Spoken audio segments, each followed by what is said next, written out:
What's up, everyone? It is 2 p.m. on a Wednesday afternoon, which means you're tuning in to Cannabis Legalization News. I'm producer Lauren, and today we have Luc Carlin on, but first we do have to get into a little bit of cannabis legalization news. So, Miggy and Tom, what's going on? It's Wednesday. Well, it's Wednesday on 2 p.m., of course. That's why we're on. But thanks. Great to see you, Lauren. Not much is going on because we still don't have winners in Illinois, but there was some federal cannabis legalization news that came out a couple of days ago. Did you see that one, Miggy? Which one? It was on, of course, the Marijuana Moment reports that the Congress will legalize marijuana in 2021, despite Biden opposition, Democratic senator says. Which Democratic senator do you think that was? Booker? Ed Markey, Democrat from Massachusetts, said that he expects Congress to legalize it next year. What do you think, man? You think that's going to happen? Let's just get through to November. Through till November. That's right. Like, you can't say you're going to legalize it next year if you might not have the Senate in next year. If they're missing it by 3, and then Mike Crapo and the Senate Banking Committee is holding up the Safe Banking Act. I mean, it's already proven that it's a topic that's not going to end. It's not a career buster. So no, it's just.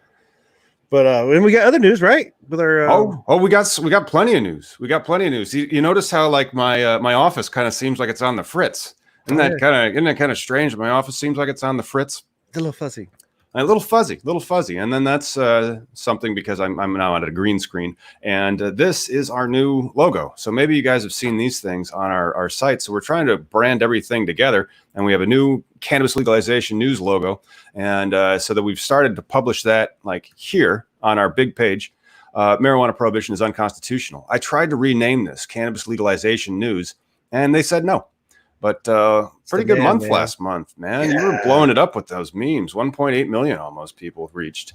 And then we were able to rebrand it on LinkedIn. So you can follow us now on LinkedIn at Cannabis Legalization News. But it kind of reset everything. And it doesn't think that I've posted something, which is silly. I've posted several things. But you can now find us at Cannabis Legalization News on LinkedIn. And then also on it's free THC. Facebook.com/free THC is where you're going to be able to find us there. After that, it's cannabis special use permits. That was my news this week. For Illinois? Special use permits are always going to be needed because of how cannabis is non-conforming. And so you need to have the right licenses. And then to get those licenses, there's conditions on conditions. I mean, we always talk about the stack of regulations that they have to comply with. So when I hear that stuff oh my gosh, they're going to legalize cannabis in 2021. Really? Seriously? Yeah. Come on. I mean, even... been doing this for forever, and my perception of legalization, not what I thought. This is what we have. You had more the Oklahoma perception of legalization, where everything was legalized, and you could go into the industry and bulk flower. I thought I was in America. My bad. Well, it's go ahead, dude. Oh no, I was just gonna say. So, in some other news, I got this sent to me from a tech who's higher up in the food chain than I am, and but everybody knows I'm the weed guy. And the old conversation about what the word to use, marijuana or cannabis. Yeah, I just thought it was interesting that Ars Technica is revamping this conversation again. And then along with our friends at Marijuana Moment, the USDA has approved hemp for Minnesota. Yeah. We can crank back that last one to the marijuana article first. If we were going to dig into the marijuana article, who and what are we supposed to say? Marijuana is legally a term of art, and a legal term of art is something that is in a definition in a statute somewhere. And so in a definition in a statute somewhere called the Controlled Substances Act that has been on the books federally since 1970, it has marijuana spelled with an H right there as a line item, and then it is all plants, parts of the cannabis plant sativa, including the seeds thereof. And then for Christmas of 2018, the only thing Trump really got us was hemp. And so they accepted, after that, there's now an exception. So there's 2 different types of legal terms of art for the cannabis plant at the federal level. There's industrial hemp, and then there's marijuana. So the only difference is the presence of Delta-9 THC. And of course, the irony is the plant really doesn't make Delta-9 THC. Yeah, no, the whole thing is just people in charge who are regulating us, Did you see what happened in Boston? No, I didn't see the Boston news. I saw some Florida news that was pretty good, though. Well, the Massachusetts one was you got 3 marijuana dispensaries fined $800,000 for pesticides. Pesticides. Oh man, you just did that video on the pesticides in the pre-rolls. Yeah, that one I never even thought about, like in the paper. I mean, I knew some paper could be bad, but I didn't realize like. What was that other video you did too, man? I mean, so we got to watch out for pre-rolls and pesticides. We got to watch out for pesticides in Massachusetts weed. And then you just did another video. Then a gentleman, Sean Worsley in Alabama, who's facing time for his medical script from Arizona, which is, I can't imagine. Medical patient from Arizona. And so was he traveling? Yeah, traveling through, visiting family on a trip with his medical card. And only having enough for personal consumption. That just kills me. I know, but then like they aren't respecting the medical rights of another state. And that is getting, I mean, like Donald Trump took an illegal, well, not an illegal, it's a legal pharmaceutical, but like hydrochloroquine. It doesn't do anything for he was taking it because that was his personal private choice of how to treat his body, and his health. And you have a patchwork now of states where it's legal to treat your medical problems with cannabis. And that's when it becomes, is it cannabis or is it marijuana? Marijuana is just that federal term of art. Now, if your state calls it marijuana, then it's also a state term of art. You see, like we have defined cannabis in Illinois as well, like the botanical plant itself. But then, you kind of define it even further from that. You really have to strip out the flower from all the other industrial application things, So you mean it's not all called skunk and fire? Or dank? No. Oh, come on. You've been at this long enough to know that not all weed is dank.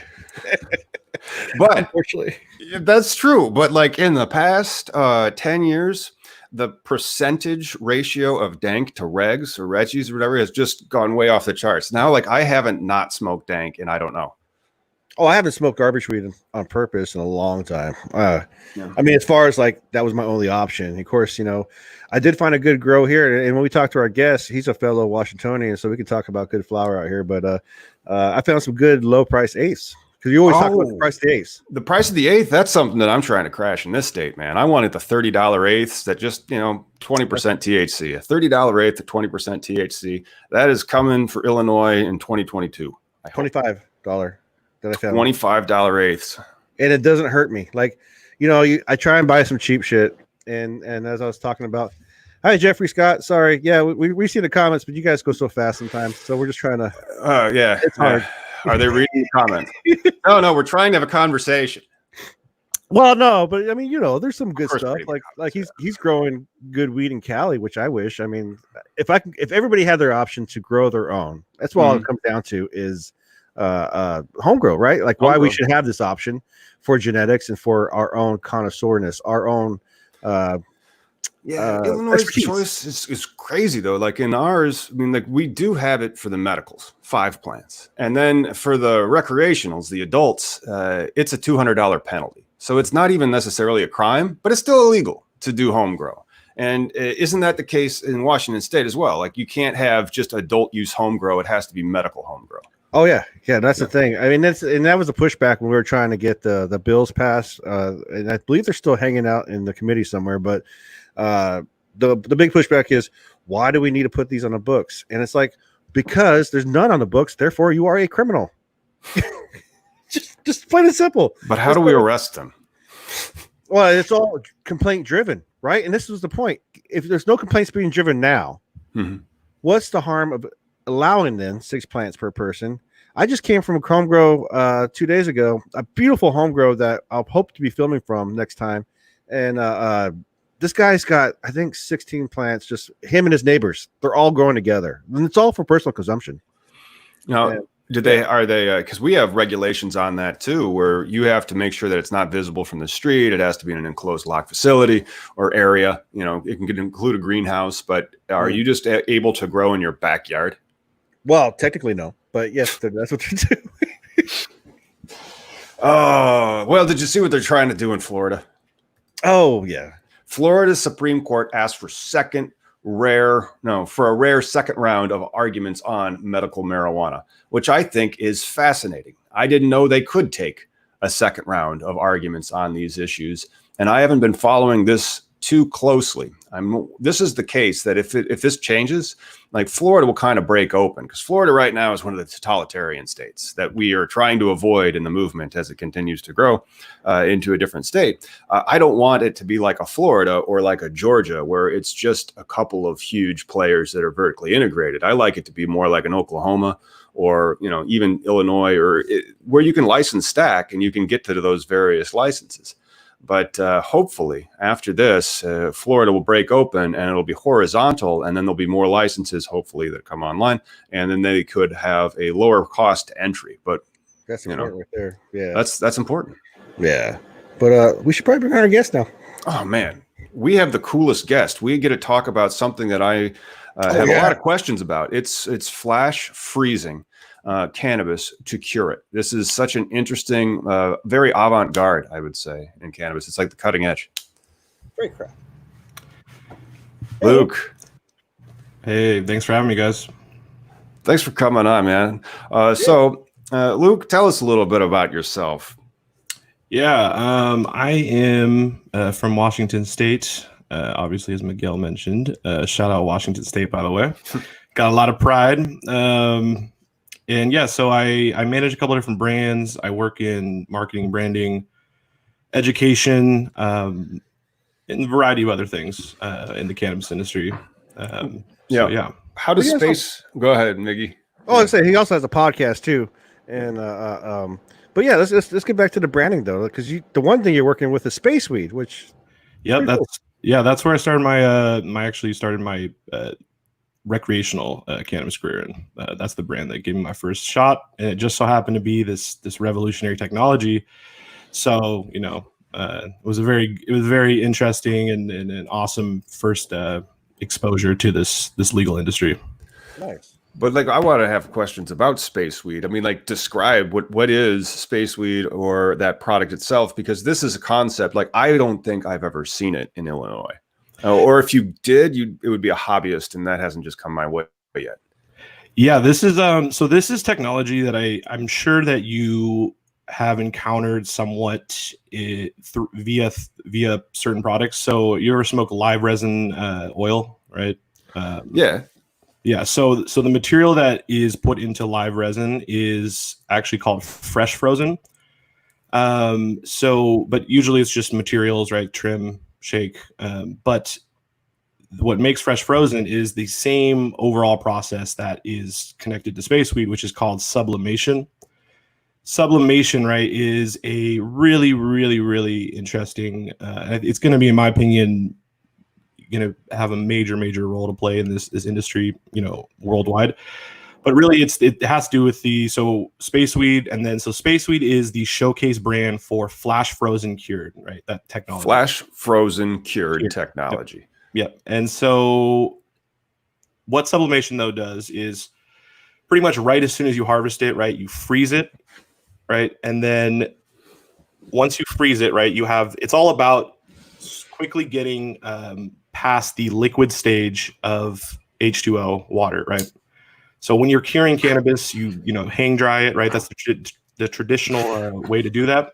That can take about 18 days, right? And through those 18 days, you can lose a lot of terpenes. There's a lot of time for fungi and other nasty stuff to start to grow in there, and it's not a very efficient process. And so the owner of Spaceweed, his name's Eric Young, he came across this technology and was like, well, why don't we do this technology for flower? And so what sublimation is, though, is you freeze it right away, right? So you make the water content, in a solid state. And then when you're ready to cure it, you just pretty much rapidly heat it up in a way. And what that does, it goes quickly through the liquid stage. So you can cure your cannabis in about 18 hours, I would say, instead of 18 hours. Wow. Yeah. Okay. Think about that just from all the procedural stuff. So if I'm setting up the grow and it's like, all right, well, where's the trim room over there? Okay. Now where's the hanging? Okay. You hang it over there. Great. You don't have to do that no more if you use this, but what's the quality of the bud? It is alien weed. I'm not joking. It is so weird. The texture is probably one of the most unique aspects of it. I would say it's like cotton candy, right? It's dense, but it's also fluffy. Yeah. Right. Dense, it's not but fluffy. Yeah, it's so crazy. It's crumbly, right? At the end, it's kind of Nope. crumbly too. No, but it's not dust crumbly though. It is. So you can take it apart with your hands, right? You don't need a grinder. And you know, it also is. So there's a lot of myths that gets kind of disproven by Spaceweed. One being that sticky bud is actually amazing. Sticky bud it means better bud. That's actually not true at all. That actually just means you have more water content, more moisture content, excuse me. Typically moisture content for hang dry, traditionally cured, it's about, anywhere from 7 to 13%. Whereas Spaceweed, with this flash rosin curing technology, about 1 to 3.5%. And just some dry weed. But it's not dry. That's the thing, and that's the crazy part about it is. So all the resins, all the terps. I mean, like, 'cause with the sublimation, so like you freeze it, and then you heat it. Well, you change the temperature so much that all the ice is gone. So like you really just So you freeze it, right, and then once you heat it up, it skips the liquid phase, right, and then it goes to gaseous, and then the gaseous is then sucked out through low pressure vacuum, so you don't lose any of the trichomes or any of the good stuff, right. Right. But this is one thing that preserves terpenes. So there's so many benefits, and I can just list through them really quick right now. But big benefit is it preserves terpenes, right? There's no coughing at all. There's people that have had lung, surgeries, anybody with serious lung problems. We've had tons of different customers come to us and be like, this product has changed our life. We can actually smoke flower now. Right. Wow. So that's another thing. And when it comes to coughing, right, what makes you cough actually, a little bit more of a myth too is it actually doesn't mean it's fireweed. It just means that there's higher moisture content. It's like, you light a fire and it's with some wet wood. You start to get that. It's hard to light. It's that black smoky, smoke that comes from the fire, right? So there's more of things that you need to vaporize. Exactly. You have to vaporize that water, and so that's going to get into your smoke. Interesting.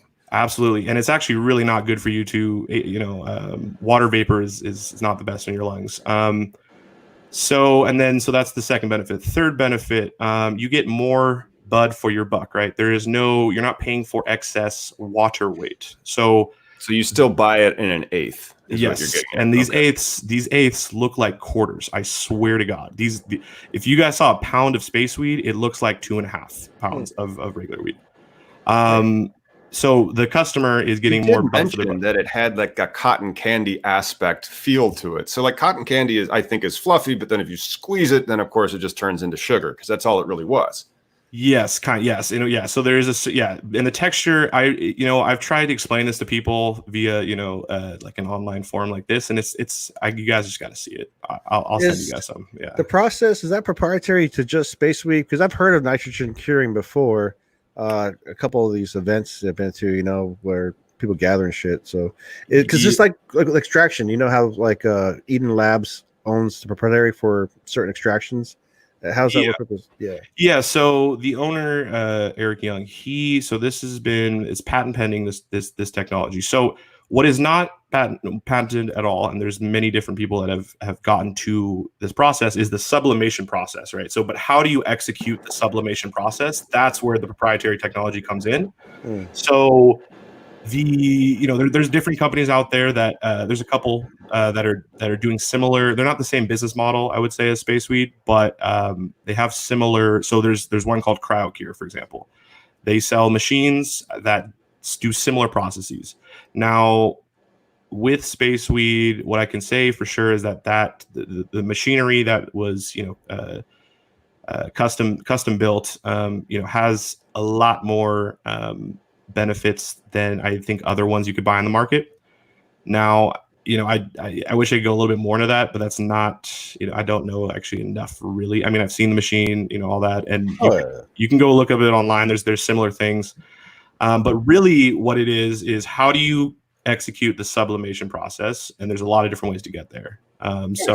So whatever way gets you there, that's where the actual proprietary technology or, patenting something comes in. And it goes from that curing to, does it go to a nitrogen package, or does it matter what kind of package it goes into? So it's not nitrogen. I don't think it has anything to do with nitrogen. I might be wrong on that, because really it's more so because I'm not sure about the nitrogen, but really I know the base process is freeze it, heat it up, suck out the water vapor or the moisture content quickly, rapidly, through low pressure vacuums, and that gives you all the benefits. And I'm just real quick, I want to get through all of these benefits because this is the thing that takes so long. There's so many of these benefits. Well, it is cannabis. The cannabis benefits can just keep going. And then some people are still like, I'm not listening. Keep arresting people. Yeah, exactly. Terrible time to be alive sometimes. Yeah, sometimes, man. Yeah, 2020. It's been a year. But no, with Spaceweed though, right? So terpenes are preserved. Right, more bud for your buck, no coughing, no grinder needed. And then another interesting one that I think, Tom, you would find interesting in terms of liability and stuff is that through this process, when you're hang drying the cannabis, right, there is a lot of potential for different, fungi and other nasty stuff that can get into your cannabis and stay there, right? But when you do the flash rosin curing process, you do sublimation through the flash rosin curing technology, you actually sterilize everything, right? So whoa, nice. Yeah. So we were just top of the show. What were we covering? We were covering pesticides in weed, and then pesticides in freaking pre-rolled paper, even. No, I heard. Yeah, that was super. I actually didn't know about the paper. That makes a lot of sense, though. But yeah, no, that's a huge thing, though, and the more refined every industry, every market gets, the more once we get federal legalization and we start to have hold higher and higher standards of product and the quality of that product. The more these things are going to pop up, people are going to start to get, recalls. I mean, think about the recalls that would routinely happen in beef or like romaine lettuce or anything. But it's a mess, right? When that happens. Yeah. And then you're saying it sterilizes, so it also mold.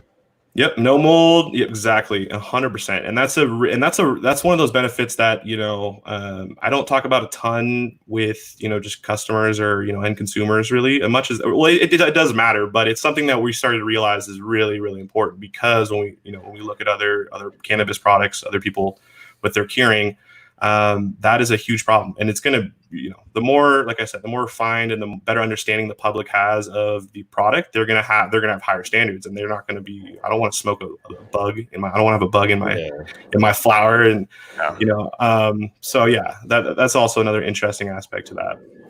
It's a constant education process, though, for sure. I mean, people are still shopping for the highest THC, so. Absolutely. And exactly. That's a great point, because one thing that we realized is, when we first came into the market about a year and a half ago, people hated us, to be honest, because they didn't understand the product. And so we realized that the Spaceweed product has to be accompanied by heavy education, or else people are just going to hate what they don't understand. Right. So we've used a lot of different educational tactics. One being, I want to shout out to Top Tender. You guys know about Top Tender, right? Shout out to Ryan Porter, the CEO. That's an educational platform for brands to, upload different educational materials and be able to connect directly to the bud tenders across, all the different states that they're in. So that was a really big help there because, in Washington State, obviously, for brands, the bud tender is your true salesperson, right? Because we have that, we are not allowed to do vertical integration. So education was so key there. Yeah. Oh, nice. No, but there's the point of contact. I mean, people by now should learn. If you got anything to sell, that's who you're going to sell it to, so they can sell it for you. Absolutely, and I would say honestly, and I would love to hear what you guys think. Is I personally think because of that lack of vertical integration, it's people do it. I know plenty. Like I do know people out there that they own retail and producer processors, like their mom owns one or something, right?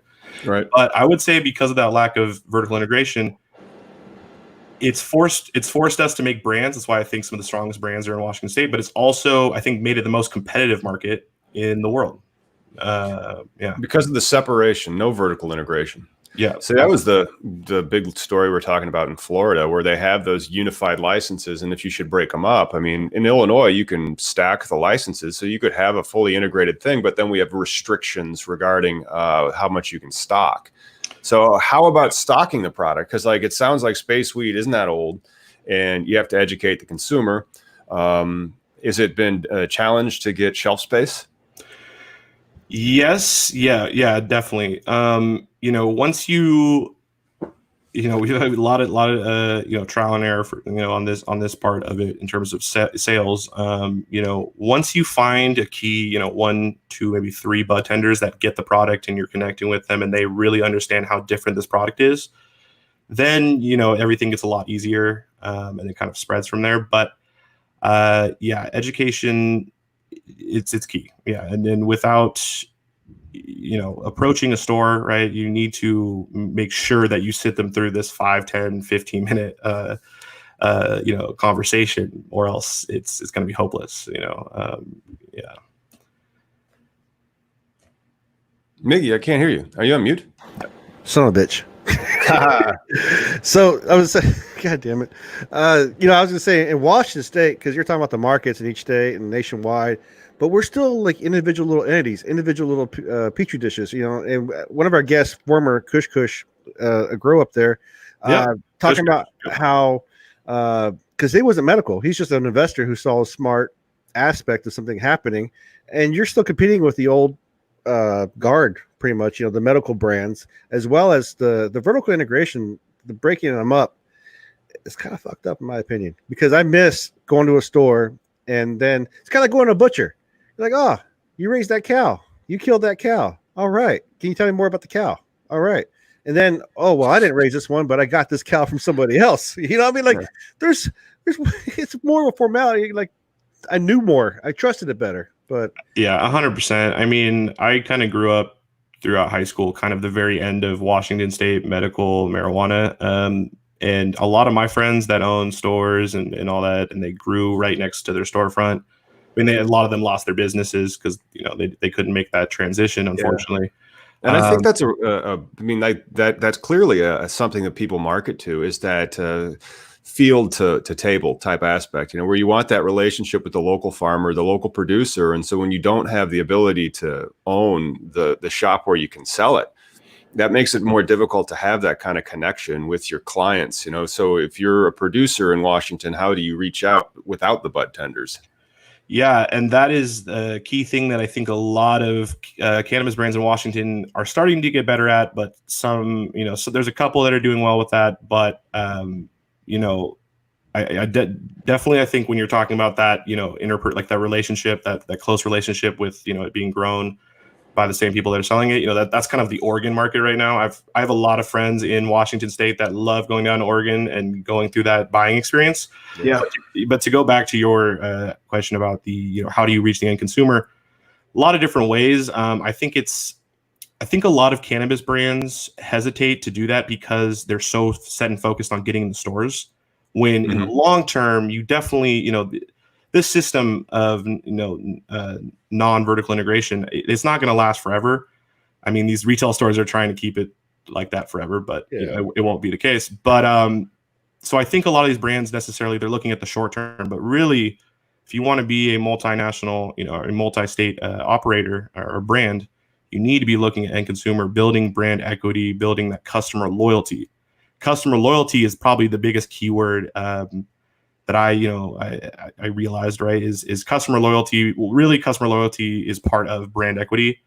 But with this market where not a lot of people are aware of, like, for example, we walk into a grocery store and we see all the beers, right? We know most of these brands as beers, right? Because we've seen them around. We've seen, there's years and years and years of marketing and name recognition built up. But that is not the case for cannabis. So you have to look at, how do I distinguish myself? How do I, set myself apart? How do I have a customer come into the store, not just for a cannabis strain that they want, but for the brand, right? They want it. So that's the thing with Spaceweed is we've seen it, is that people are starting to come into stores and be like, oh, what strains do you have for Spaceweed?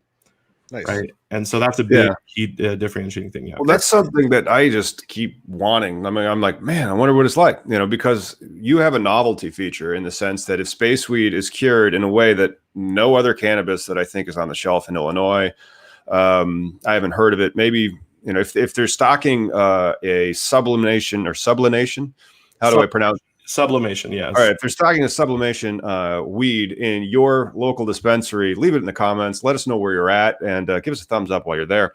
But that is that novelty. Like, I want to try it because I've tried a lot of other weed, but it's always been cured that other way. I've never had a smoke. I mean, outside of an extract, I've never had a flower smoke that has this type of flash freezing curing process. Yeah.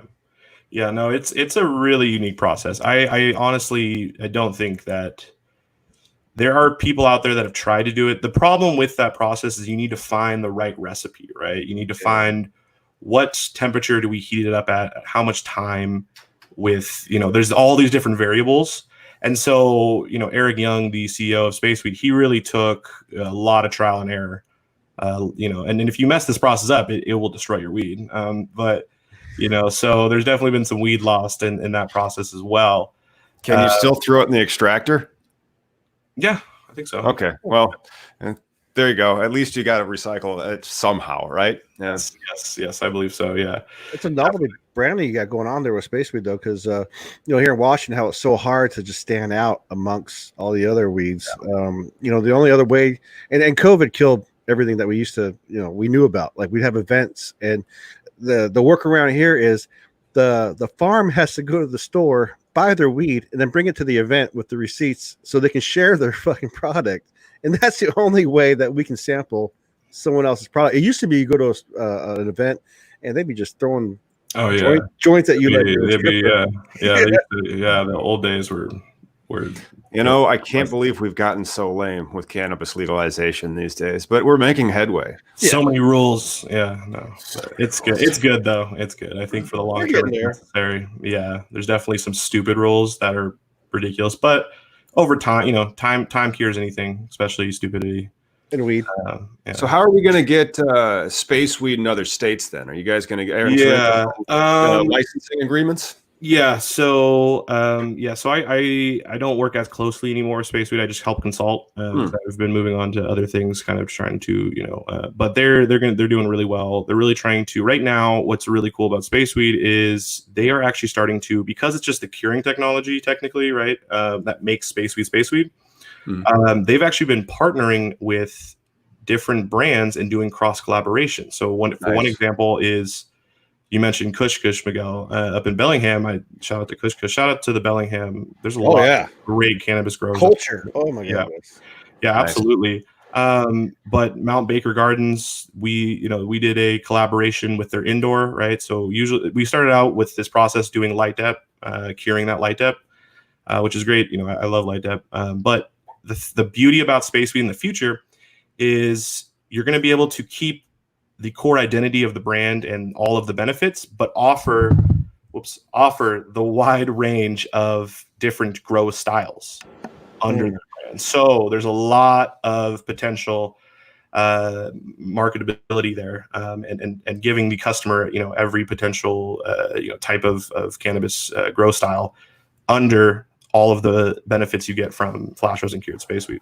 Is that what Spaceweed's going to be doing? They're going to be kind of like out here where Willie's Reserve, right? And that's the biggest issue. Salvatore I hope I don't kill your name, Giovingo Jr.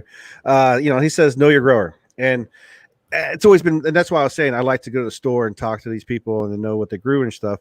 But we don't have that anymore. We don't know who Willie's Reserve was. It's just somebody who finds a farm, picks a bunch of stuff. And then granted, quality is going to pick what you choose and whatnot, but I miss knowing the farms and knowing who it was, because the Spaceweed, is that what they're doing? They have their own farm and then they're going to inquire from other people too?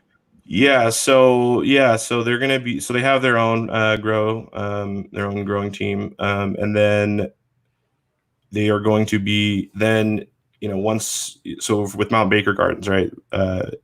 There's different, we have a few different videos kind of covering it. But we go in, they cut it right off the indoor facility. They cut it, chop it down, and then we bring it right over to our facility, throw it in the freezer.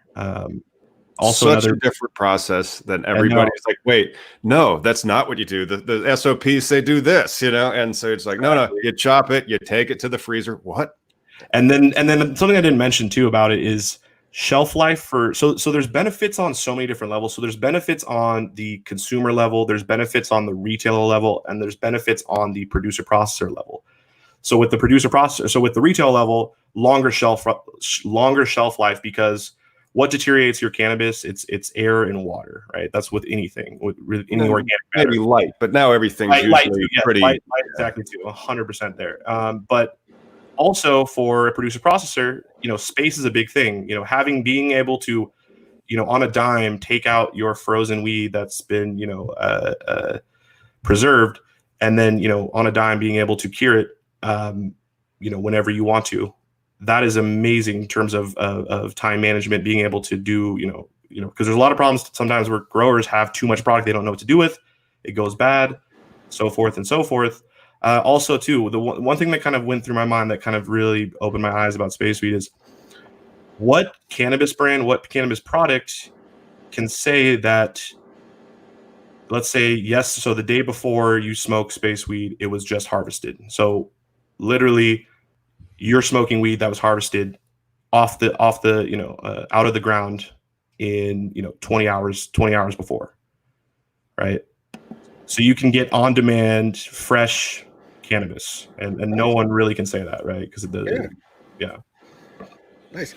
And then so I like talking about weed no matter what, but your podcast though, because you cover a lot of topics, man. And yeah, it's the Frame of Flower podcast, by the way. The Frame of Flower podcast. Yeah. And then I have my educational. See, the man's getting him. He's talking about his man's show. getting him again. You see, that's the problem. But we were going to talk about this. Let's Talk Cannabis. So go over to his YouTube channel. Let's Talk Cannabis LMC. And Luke, how long have you been doing the YouTube channel? So I started about 6.5, 7 months ago. Started taking it pretty seriously about 5 months ago. But yeah, I mean, the Let's Talk Cannabis LMC, that is something that I love to talk cannabis, just like both of you guys. And I wanted to put it somewhere. Mm-hmm. And so, I started talking about issues that I thought were interesting, and that's what I continue to do. I see you touching on the dabbing granny debate. Yep. Got a lot of views from that. No, I'm just kidding. But no. That's why I mentioned it. I might take that down, to be honest, because I just don't I don't want to get too much with the drama bullshit, to be honest. But and not to say it's drama, but I mean, she literally said the N-word a couple times. It's just she's an idiot. Yeah. She's an idiot. She's a grandma. Yeah, and I just don't like her as one of our main representatives in this industry. It makes us look way dumber than we all are. Well, she represents to me also the Custom Grow. Custom Grow 420 here in Washington. Yep. Met him many times. He's a funny guy. Yeah. I mean, he's everybody's got their niche, and you can be your little whatevers, but he was doing his niche when it was still medical here. And his documentation is what was used against us in medical, because he was doing dabs, and he's got this little shtick where he's all like, yeah. And that's a shtick. And that's all you do. His hook. And you got 1 million followers. And but remember, this is the secret of America. Don't forget, always appeal to the lowest common denominator. Always the lowest common denominator. It'll be the most popular. You have the largest amount of people. And not only that, it's the train wreck kind of factor. It's like, oh, look, a grandmother doing dabs. Now I've seen everything. Exactly. 100%. And that's pretty much what, I got some comments on that, on a couple of the videos that I did on that topic. And, one person was like, oh, she calls herself, and she hates influencers. She actually calls herself an educator. And then I saw somebody else respond, and whoever this person is, thank you very much, because you literally read my mind. The person goes, okay, then show me one instance where she's done any sort of education. One. No, nothing at all. And I know Gail, I've met her. Her name's Gail. Mm-hmm. I met her at Hamfest. Very nice lady, like I said, but obviously, got some bigotry, got some racism there. And she's the Jersey Shore of cannabis, she was drinking and partying and woo, 1 million followers. I'm like, fuck. Yeah, exactly. But it's and I'm not saying, us more, because I would kind of consider us more on the educational side of the whole spectrum of cannabis media. That's the whole point. There's like everybody, they just keep calling and asking questions about all sorts of stuff in the cannabis industry. And the cannabis industry is like a freaking aircraft carrier. It's huge and complex and over-regulated. It's like, okay, like that's one of the things that I was doing here earlier, and I'm going to probably have to do a lot of this in the coming months. Cannabis special use permits. Do you have any idea how many cannabis special use permits are going to be issued in Illinois in 2021? Hundreds, probably hundreds. I mean, it's and those types of problems are good problems to have, but at the same time, it's an example of this complex regulated system that we have. And so like you touched on so many benefits of the Spaceweed issue, because it has to do with a lot of things that would avoid violations of compliance of all sorts of the regulations they have, like what you can put in the plant. What, if there are mold or pesticides or anything in the plant that could be trigger a recall. And so by using a sublimation process like Spaceweed, you could actually satisfy your compliance with those regulations to ensure that the supply of cannabis, which is so tight in some areas, will be consistent and steady. Yeah, 100%. I mean, the thing about speeding up the process is just a huge thing, because it's going to just help, move things quicker. But, we're over where you guys are, right? In Chicago, Illinois, right? You guys can't grow enough, right? Like we can't, like we have eighth limits. And so like, if I go to buy and that's wild. You guys have limits on buying?